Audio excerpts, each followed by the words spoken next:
আমার channel সঞ্জুস makeup বান্টা। নিশ্চয়ই তোমরা খুব ভালো আছো। তো আজকে আবার একটা টপিক নিয়ে চলে এসেছি, মেকআপের টপিক, যেটা হচ্ছে ছেলেদের মেকআপ, বয়েজ মেকআপ। দেখো, পুজোর সময় সবাই মেকআপ করে, মেয়েরা তো মেকআপ করেই। এখন কিন্তু ট্রেন চলে এসেছে, আমরা ছেলেরাও মেকআপ করতে পারি, কিন্তু সেটা কিন্তু খুব ন্যাচারাল প্রসেসে, ন্যাচারাল ভাবে। দেখো, আমার মেকআপ কিন্তু এখন করাই আছে, তোমরা নিশ্চয়ই দেখে বুঝতে পারছো, ন্যাচারাল ভাবে আমার স্কিন টোন অনুযায়ী করা। তা আজকে এই মেকআপটা আমরা কিভাবে করব, কি কি প্রোডাক্ট দিয়ে করব খুব কম সময়ে, আজকে আমার এই মেকআপটাই আমরা কিভাবে করেছি দেখে নিই। তোমরাও অ্যাপ্লাই করো সবাই। আমার চ্যানেলটা যদি ভালো লাগে, আমার মেকআপ যদি তোমাদের ভালো লাগে, চ্যানেলটা সাবস্ক্রাইব করো, ভিডিওটা পুরো দেখো, স্কিপ করো না, তাহলে বুঝতে পারবে না ব্যাপারটা। আর যদি ভিডিওটা পুরো দেখো, তাহলে পুরো ওয়েতে কিভাবে কি করবে ডিটেলসে সব জানতে পারবে। ফেসিয়াল ব্যান্ড নিয়ে আমি আমার হেয়ারটাকে অ্যারেঞ্জ করে নিয়েছি। এবার আমি ফেসটাকে ময়শ্চারাইজিং করে নেব পন্ডসের জেল ময়শ্চারাইজিং, যেটা নতুন বেরিয়েছে, সবাই খুব অ্যাফোর্ডেবল প্রাইসের, কম টাকা এটা পেয়ে যাবে সবাই যে কোনো স্টোরে। এটা দিয়ে আমি ভালো করে ময়শ্চারাইজিং করে নেবো আমার ফেসটাকে।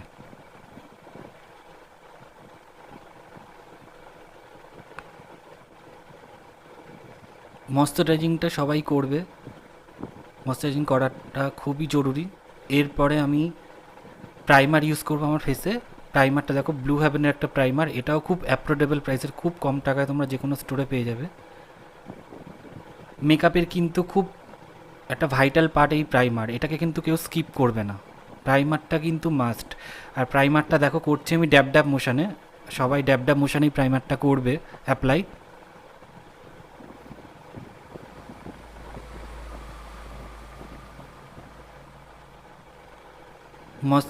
ময়শ্চারাইজিং করার পরে প্রাইমার করছি আমরা। প্রাইমার করার কিছু এরিয়া আছে, সেই এরিয়াগুলোকে প্রাইমার করে নিতে হবে।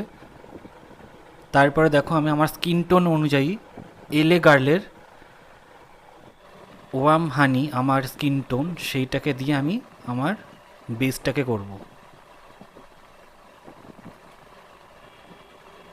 স্কিন টোন অনুযায়ী কিন্তু সবাই তোমরা ফাউন্ডেশনটা চুজ করবে, কারণ এটা কিন্তু খুব জরুরি, বিশেষ করে ছেলেদের মেকআপের ক্ষেত্রে। কারণ দেখো, মেকআপটা কিন্তু আমরা আমাদের স্পট, ডার্ক সার্কেল, ফ্ললেস দেখানোর জন্য আমরা মেকআপ করব ছেলেরা। সেক্ষেত্রে আমরা স্কিন টোনটা কিন্তু চুজ করা খুবই একটা ভাইটাল বিষয়।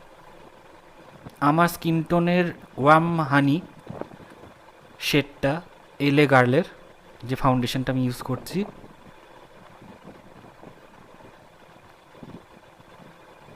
আমি একটা ফাউন্ডেশন ব্রাশ দিয়ে কনসিল করছি চোখের আন্ডার আইবল জোনটাকে, করে সারা ফেসটা ওইটা দিয়েই ব্রাশটা দিয়ে অ্যাপ্লাই করে নিচ্ছি ভালো করে ফাউন্ডেশনটা।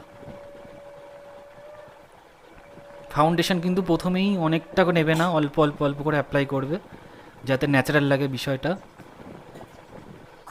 আমি কিন্তু আমার ফেসের সঙ্গে সঙ্গে কান, আমার গলা, যে জায়গাগুলো দরকার সেই জায়গাগুলোতেও অ্যাপ্লাই করছি। এবারে একটা বিউটি ব্লেন্ডার দিয়ে ভালো করে ব্লেন্ড করে নেব আমার ফাউন্ডেশনটা। ব্লেন্ডিংটা কিন্তু খুব জরুরি একটা জিনিস, খুব ভালো করে ব্লেন্ড করতে হবে সারা ফেসটাকেই। ব্লেন্ডিংটা যত ভালো হবে তোমার, তত ভালো মেকআপটা গ্লো করবে। আর দেখো, ড্যাম্প বিউটি ব্লেন্ডার ইউজ করে সবাই, কিন্তু আমরা ছেলেদের ক্ষেত্রে আমরা কিন্তু ড্যাম করব না ব্লেন্ডারটা, কারণ হচ্ছে এক্সট্রাটা যতটা আছে ওটা ব্লেন্ডারেই টেনে নেবে, অতএব ন্যাচারাল ব্যাপারটা থেকে যাবে। আমি কিন্তু কান, গলা এগুলোকেও ব্লেন্ড করে নিচ্ছি ভালো করে বিউটি ব্লেন্ডারটা দিয়ে।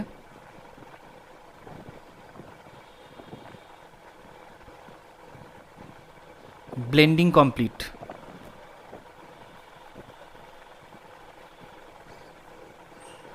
এবারে আমরা ফাউন্ডেশনটা আমাদের যেটা অ্যাপ্লাই করেছি ওটাকে ফিক্স করব।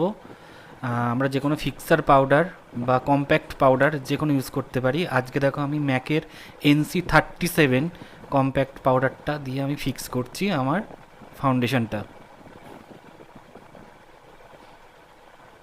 এটাও কিন্তু স্কিন টোন অনুযায়ী, আমার স্কিনের টোন অনুযায়ী, আমি আমার টোন অনুযায়ী NC37 ম্যাকের কম্প্যাক্টটা আমি ফিক্সার হিসেবে ইউজ করছি।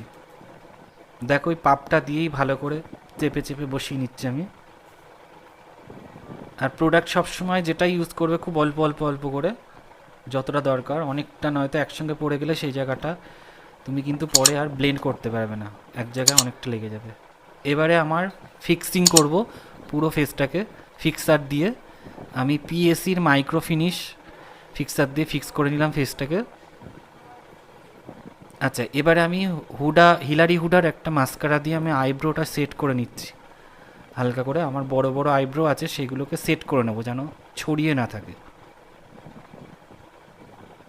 দেখো, আইল্যাশে মেকআপ করতে গেলে কিন্তু আইল্যাশে লেগে যায়, আমি আইল্যাশগুলোকেও হালকা হালকা করে মাস্কারা করে নিচ্ছি, সেটা ওয়ান কোডেই। ওয়ান কোট করে দেব আমরা, দিয়ে আমাদের যে আইল্যাশগুলোতে মাস্কারা লেগে থাকবে সেগুলোকে মাস্কারা দিয়ে ঠিক করে নেব। মেকআপ করার সময় দেখবে বিয়ার্ডে গোপের ওপরও লেগে যায়, আমরা সেই জায়গাগুলো মাস্কারা দিয়ে ঠিক করে নেব, বা আরও প্রমিনেন্ট হবে জায়গাগুলো। এইবারে দেখো, মিস ক্লিয়ারের একটা আইব্রো কেক আছে, এই আইব্রো কেকটা দিয়েই আমি কন্ট্রোলিং করব আমার নোজটাকে। সেটা কিন্তু খুব একটা লাইট কালার দিয়ে নোজটাকে কন্ট্রোলিং করে নেব।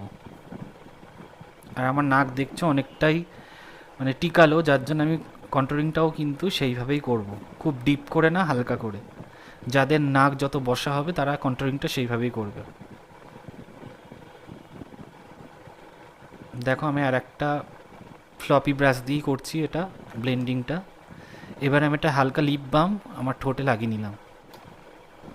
তারপরে মনে হলো আর একবার একটু ড্যাব ড্যাব করে ফাউন্ডেশনের ওপরে কম্প্যাক্ট পাউডার দিয়ে আমি ফিনিশ করে নিই, তাই একবার ফিনিশ করে নিলাম।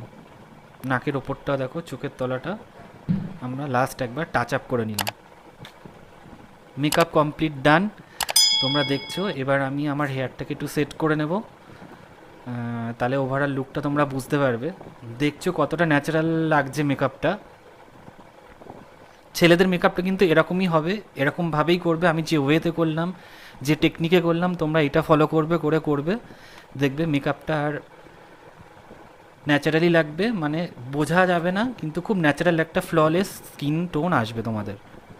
আমার মেকআপ কমপ্লিট ডান, তোমরা সবাই অ্যাপ্লাই করো, আর মেকআপটা কেমন লেগেছে জানিও। দেখো, টাটা, বাই।